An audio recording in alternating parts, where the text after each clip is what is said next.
नमस्कार मित्रांनो, पाठपुरावा चॅनलवरती मी सुमित तुम्हा सर्वांचे स्वागत करतो।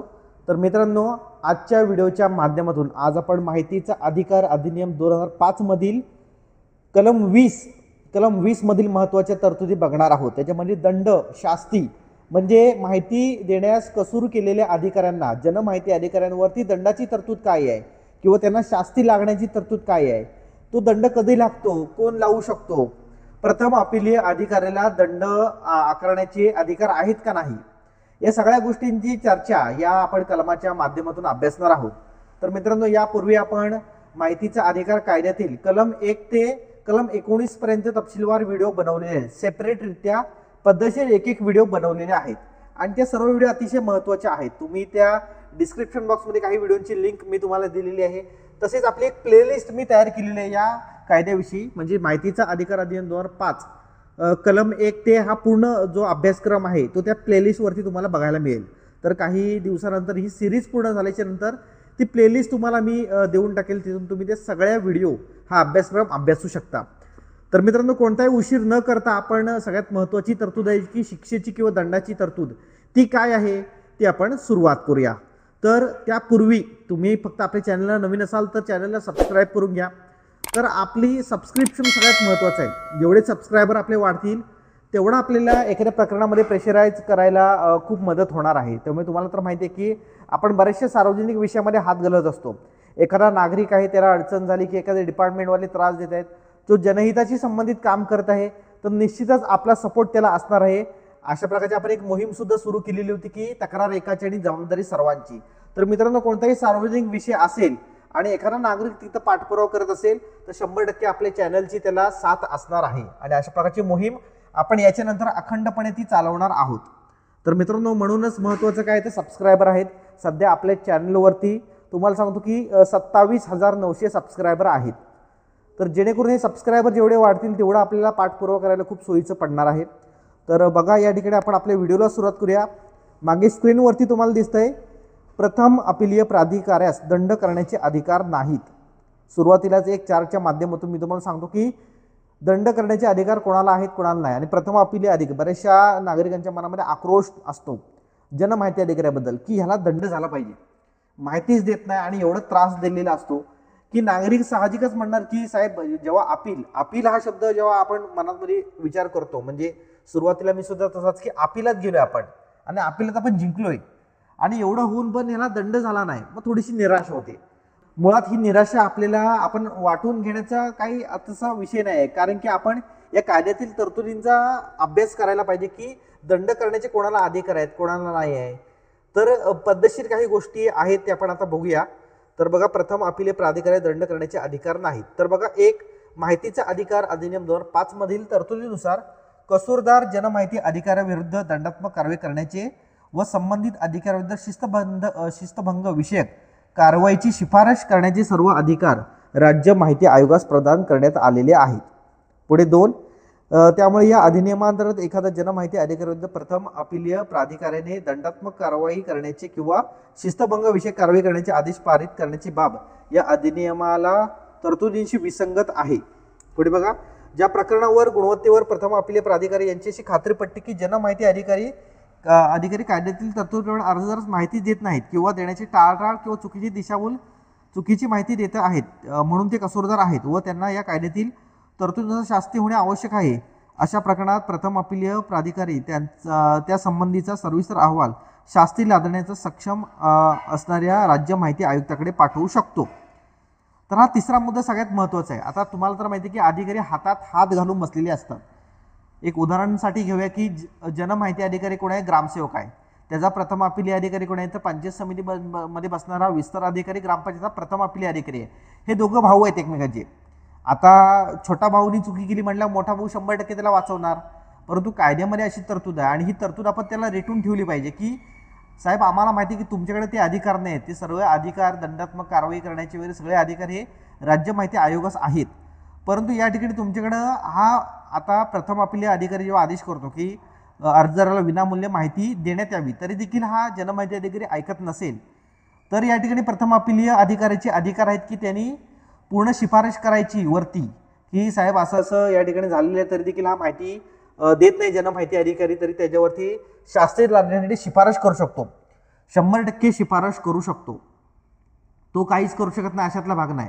पण ही गोष्ट आपण रेटून धरली पाहिजे की साहेब तुम्ही शिफारस करून टाका वरती, आणि आपण प्रथम अपिलाच्या कामी किंवा प्रथम अपील आधीच झाल्याच्या नंतर तरी पण माहिती मिळत नसेल तर एक लेटर देऊन टाकायचं की तुम्ही वरती तात्काळमध्ये शिफारस करा. शिफारस करण्याचे अधिकार तुमच्याकडे आहेत, दंडात्मक कारवाई करण्याचे तुमच्याकडे अधिकार नाहीत. पण त्याला दंडात्मक कारवाई व्हावी आणि का व्हावी तर हे बघा, हा सगळा पाडा आहे की तुमचा आदेश होऊन सुद्धा तो माहिती देत नाही आहे, पण तुम्ही शिफारस करू शकता. त्या शिफारशी संदर्भात एखादं जर असं प्रकरण घडत असेल तर कशा प्रकारे शिफारस करावी, ते ड्राफ्टिंग कसं असावं मला कमेंट करा. नक्कीच तुम्हाला या संदर्भात मी व्हिडिओ बनवून देऊन टाकेल. पुढे बघा, शास्ती कलम 20 नुसार आपण आता सुरुवात करूया. RTI या ठिकाणी 2005 राईट टू इन्फॉर्मेशन ॲक्ट 2005 मधील कलम 20 म्हणजे शास्ती म्हणजे दंड, याच्याविषयी आपण माहिती घेऊया. केंद्रीय माहिती आयोगाने किंवा यथास्थिती राज्य माहिती आयोगाने कोणत्याही तक्रारीवर किंवा अपीलावर निर्णय देतेवेळी यथास्थिती केंद्रीय जनमाहिती अधिकाऱ्याने किंवा राज्य जनमाहिती अधिकाऱ्याने कोणत्याही वाजवी कारणाशिवाय माहिती मिळण्याबाबतचा अर्ज स्वीकारण्यास नकार दिला आहे किंवा कलम 7च्या पोटकलम 1 अन्वये निर्दिष्ट केलेल्या वेळेत माहिती सादर केलेली नाही किंवा माहिती मिळवण्यासाठी केलेली विनंती दुष्ट हेतूने नाकारली आहे किंवा जाणून बुजून चुकीची, अपूर्ण किंवा दिशाभूल करणारी माहिती दिलेली आहे किंवा मागितलेली माहिती नष्ट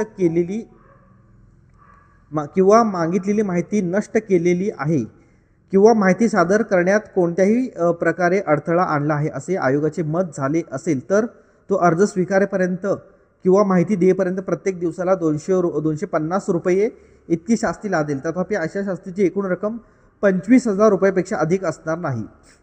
तर मित्रांनो 2005 सालची ही गोष्ट आहे आणि 2005 साली ही दंडाची तरतूद म्हणजे जी 25,000 रुपये ती त्या देखील तेव्हा पण ज्या पद्धतीने हे कसूर करतात, ज्या पद्धतीने त्रास देतात अधिकारी आणि जी माहिती देत नाही, जे हे गुन्हे करतात, त्या मानाने ही 25,000 जरी कमी असली आपल्याला वाटत असली तरी ते 2005 साली ही 25,000 रक्कम ही जास्त वाटत होती. परंतु आता 2025 आलं, जवळजवळ 20 वर्ष हा कायदा तयार होऊन लोटून गेल्याच्या नंतर पण ही तरतूद आहे ती वाढवता येत नाही. तर मित्रांनो या ठिकाणी ही तरतूद का वाढवत नाही आहेत? बऱ्याचशा कायद्यांमध्ये आता बदल झाला, भारतीय न्याय संहिता आला, भारतीय सुरक्षा संहिता आला, सगळ्या गोष्टी झाल्या. परंतु या ठिकाणी ही जी प्रक्रिया आहे, हा जो कायदा आहे तो अपडेट करण्यात नाही आलेला आहे. कारण की हा कायदा हा प्रशासनाच्या कामकाजाचा नाही, हा पूर्ण कायदा आहे तो नागरिकांच्या फायद्याचा आहे, नागरिकांसाठी बनवलेला कायदा आहे. आणि हा नागरिकांच्या दृष्टीने अत्यंत महत्त्वाचा कायदा आहे की प्रशासनामधील घोटाळे बाहेर काढील. आणि म्हणूनच हा कायदा कोणत्याही प्रकारे अपडेट नाही करण्यात आला. 25,000 ते 25 या ठिकाणी रक्कम 5 लाख रुपये ठेवायला पाहिजे. का तुम्हाला सांगतो की एखादा शासकीय अधिकारी आहे त्याला तर पगारच असतो 70, 80, 90,000 रुपये पगार असतात आणि अशा परिस्थितीमध्ये त्याला 25,000 दंड लागले ना तर मनातल्या मनात त्यांची भूमिका अशी असेल की साहेब किती आले 25,000, 50 ठेवा, 50 ठेवा, राहू दे 50 राहू दे असं ते म्हणत असावेत. कारण की 25,000 दंडाने त्यांना काही फरक पडत नाही, काहीही म्हणजे काही नाही. 25,000 म्हणजे चिनाट बोंबील काम आहे त्यांच्यासाठी. तर म्हणूनच ही दंडाची तरतूद ही वाढवली गेली पाहिजे. आणि अशा प्रकारचा आपला सुद्धा आग्रह असणार आहे. बऱ्याचशा माहिती अधिकार कार्यकर्ते संघटना याच्याविषयी काम करत आहेत आणि आपले चॅनलसुद्धा या ठिकाणी जोरदार काम करणार आहे की जेणेकरून या कायद्यातील काही तरतुदी आहेत, दंडाच्या तरतुदी आहेत, त्या वाढवल्या गेल्या पाहिजेत. त्यासाठी महत्त्वाचं काय तर संघटित होणं खूप महत्त्वाचं आहे. आपण संघटित झालो तर या गोष्टी शक्य आहेत. परंतु पुढे बघूया. परंतु केंद्रीय जनमाहिती अधिकाऱ्यास किंवा यथास्थिती राज्य जनमाहिती अधिकाऱ्यास त्यावर कोणतीही शास्ती लादण्यापूर्वी आपले म्हणणे मांडण्याची संधी देण्यात येईल. पुढे परंतु आणखी असे की त्याने केलेली कृती ही वाजवी होती हे साबित करण्याची जबाबदारी यथास्थिती केंद्रीय जनमाहिती अधिकाऱ्यावर किंवा राज्य जनमाहिती अधिकाऱ्यावर असेल. केंद्रीय माहिती आयोगाचे किंवा यथास्थिती राज्य जनमाहिती आयोगाचे कोणत्याही तक्रारीवर किंवा अपीलावर निर्णय देते जर असे मत झाले असेल की यथास्थिती केंद्रीय जनमाहिती अधिकाऱ्याने किंवा राज्य जनमाहिती अधिकाऱ्याने कोणत्याही वाजवी कारणाशिवाय आणि सातत्याने माहिती मिळवण्याचा अर्ज स्वीकारण्यापासून कसूर केली आहे किंवा कलम 7च्या पोटकलम 1 अन्वये निर्दिष्ट केल्यावर वेळेवर माहिती सादर केलेली नाही किंवा माहिती मिळवण्याची विनंती दुष्ट हेतूने नाकारली आहे किंवा जाणून बुजून चुकीची, अपूर्ण, दिशाभूल करणारी माहिती दिलेली आहे किंवा मागितलेली माहिती नष्ट केलेली आहे किंवा माहिती सादर करण्यास कोणत्याही प्रकारे अडथळा आणला आहे तर आयोग यथास्थिती केंद्रीय जनमाहिती अधिकाऱ्याविरुद्ध किंवा राज्य जनमाहिती अधिकाऱ्याविरुद्ध त्याला लागू असलेल्या सेवा नियमांची शिस्तभंगाच्या कारवाईची शिफारस करील. या ठिकाणी हा सगळा विषय पुढे आहे. तर बघा हे लक्षात ठेवा. काय लक्षात ठेवायचं आहे तर बघा, एक प्रथम अपील दाखल केल्यानंतर अपीलीय अधिकाऱ्याने सर्व पुरावे पाहून सुनावणी घेऊन निर्णय द्यावा। या ठिकाणी प्रथम अपीलीय अधिकाऱ्यासाठी सूचना आहे, सगळे पुरावे बघायचे आणि त्यानुसार निर्णय द्यायचा आहे। पुढे बघा, अपीलकार जनमाहिती अधिकारी व त्रयस्थ पक्ष असल्यास अशा सर्वांचे म्हणणे घ्यावे। म्हणणे घेणे महत्त्वाचे आहे, म्हणणे मांडण्याची संधी सगळ्यांना देणे हे खूप महत्त्वाचं आहे। पुढे अपीलाची सोडाची नोटीस यथोचित्या बजावल्यानंतर ही अपीलकार हजर न राहिल्यास सर्व कागदपत्र व वस्तुस्थिती अभ्यासून गुणवत्तेवर निर्णय देण्यात यावा। हा सगळ्यात महत्त्वाचा आहे की बाकी अधिकारी काय म्हणतात, तर तुम्ही आलात नाही तर आम्ही एकतर्फी निर्णय देऊ, हे देऊ ते देऊ, असे बंडलबाज जे काही शब्द वापरतात, अक्षरशः डोकं माझं फिरून जातं ह्याच्यामध्ये की एकतर्फी निर्णय देऊ। तुम्ही गुणवत्ता प्रकरणाची बघा, त्यांनी जो काय विषय असेल तो वस्तुस्थिती बघा, कागदपत्र बघा, त्याच्यानुसार निर्णय द्या। एकतर्फी निर्णय देऊ म्हणजे काय, एकतर्फी म्हणजे अधिकारी चुकीचा असला तरी एकतर्फी निर्णय देणार तुम्ही, म्हणजे हा नक्की प्रकार काय आहे ना, हे अधिकाऱ्यांनी थोडंसं शांतपणे त्याच्यावर अभ्यास केला पाहिजे की आपण काय विचार करतोय किंवा लेखणी आपण काय वापरतोय। या ठिकाणी असं म्हणायला काय अडचण आहे की अपीलकार हजर राहिला नाही तर सर्व कागदपत्रांच्या वस्तुस्थिती व अभ्यासू गुणवत्तेवर निर्णय द्यावा, गुणवत्तेवर निर्णय देण्यात येईल असं वाक्य नोटिसीमध्ये लिहायला काय अडचण आहे। आणि अर्जदाराला कधी घाबरवतात की तुम्ही आलात नाही तर तुमच्यावर कायदेशीर कारवाई होईल, असं तसं पण लिहितात काही प्रसंगी। एवढा बंडलबाज आणि दलिद्री कारभार हा काही वेळेला घडतो, तर चुकीचा आहे। बघा, केवळ अपीलकार गैरहजर राहिले म्हणून तांत्रिक कारणासाठी अपील फेटाळणे कायदेशीर ठरत नाही। बघा, या ठिकाणी पुढे म्हणलेलं आहे की अपीलकाराचा एवढा जास्त रोल नाही याच्यामध्ये। अपीलकार आला नाही ठीक आहे, तो नाही न येण्याचा पर्याय सुद्धा स्वीकारू शकतो, त्याच्याकडे पावर आहे, त्याच्याकडे राईट्स आहेत की न येण्याचा पर्याय तो स्वीकारू शकतो, असं शासन निर्णयामध्ये नमूद केलेले आहे। आणि ते शासन निर्णय या ठिकाणी मी व्हिडिओ सुद्धा बनवलेले आहेत त्या संदर्भात।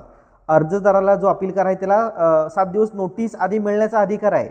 अर्जदाराला जो अपीलकार आहे त्याला त्याचा प्रतिनिधी पाठवण्याचा सुद्धा अधिकार आहे। खूप सारे अधिकार त्याला दिलेले आहेत, त्याच्यामुळं अपीलकाराचा जास्त विचार करायचा नाही, तो आला किंवा काय झालं त्याचा महत्त्वाचं काय, जनमाहिती अधिकाऱ्याचा या ठिकाणी त्यांनी उलट तपास घ्यायचा आणि चौकशी करायची की तू जनमाहिती अधिकाऱ्याची पूर्ण सिद्ध करण्याची जबाबदारी की मी या अर्जाला कोणत्या प्रकारे त्रास दिलेला नाही आणि त्याला व्यवस्थित माहिती दिलेली आहे, हे सिद्ध करण्याची जबाबदारी जनमाहिती अधिकाऱ्याची आहे। आणि ते सिद्ध करून घेण्याची जबाबदारी ही प्रथम अपील अधिकाऱ्याची आहे। अर्जदाराकडे राईट्स आहेत किंवा अपीलकाराकडे राईट्स आहेत, तो येईल किंवा न येण्याचा पर्याय स्वीकारेल, तो म्हणणे मांडल, या सगळ्या गोष्टी, फक्त त्यांनी अधिकाऱ्यांनी याच्यामध्ये चूक करायची नाही, असाच विषय। पुढे बघा, अपीलकार गैरहजर राहिला तरी त्याने अपीली अर्जात मांडलेल्या मुद्द्यांवर गुणवत्तेवर आधारित पारित करून तो आदेश सर्व संबंधितांना कळवणे बंधनकारक आहे। या ठिकाणी अपीलाचा आदेश कळवणे पण बंधनकारक आहे। बऱ्याचशा वेळेला अपील होतं, सगळं होतं, पण आदेशच कळवत नाही। आता मागच्या वेळेलाच मी एक धर्मादाय कार्यालयामध्ये प्रथम अपील करून आलो, सणसणीत प्रथम अपील, खणखणीत प्रथम अपील केला होता मी, साप काढली होती, काय ठेवलं नव्हतं, अजून मला आदेश त्यांनी दिलेला नाही। आज मी शेवटचा दिवस आहे, आज मी जाणार त्याला फायनल विचारतो एकदा की बाबा अपीलाचा निर्णय द्या, नाही तर आपण दुसरा अपील करून मोकळा व्हायचा, आपण यांच्यासाठी थांबायचं नाही। अत्यंत दलिद्री कारभार यांचा चालतो कधी कधी। तर पुढे बघूया, पुढे कलम 21 आहे, सद्भावनेने केलेल्या कृतीला संरक्षण, जे आपण पुढच्या व्हिडिओमध्ये अभ्यासणार आहोत, परंतु या सगळ्यात महत्त्वाच्या गोष्टी आहेत। तर या ठिकाणी मी तुम्हाला सांगतो की हे बघा, या ठिकाणी बघा, सर्व प्रथम अपीलीय प्राधिकाऱ्याने त्यांच्याकडे प्रथम अपीलावर निर्णय घेण्यापूर्वी संबंधित त्याचे म्हणणे मांडण्याची संधी मिळण्याकरता सुनावणीपूर्वी किमान 7 दिवस आधी नोटीस मिळेल अशा पद्धतीने सुनावणी घेऊन उचित समर्थनासह आवश्यक स्वयंस्पष्ट आदेश पारित करावेत। नोटीस करताना नोटीस पाठवताना त्याची इच्छा असल्यास तो स्वतः किंवा त्याचा प्रतिनिधी उपस्थित राहू शकेल किंवा सुनावणीस उपस्थित न राहण्याचा पर्याय स्वीकारू शकेल असा उल्लेख नोटीसीत करण्यात यावा। सदर नोटीसची नोंदणीकृत पोस्टाने पाठवावी। असं सगळं काही तरतुदी या कायद्यामध्ये केलेले आहेत। तर या कायद्यातील तरतुदींचं पालन हे अधिकारी करत नाही आहेत। तर मित्रांनो, तुम्हाला ही आमची व्हिडिओ कशी वाटली आम्हाला कमेंट करून नक्की कळवा। आपल्या चॅनलवरती तुम्ही नवीन असाल तर चॅनलला सबस्क्राईब करायला अजिबात विसरू नका। पुन्हा भेटूया मित्रांनो, जय हिंद, जय महाराष्ट्र।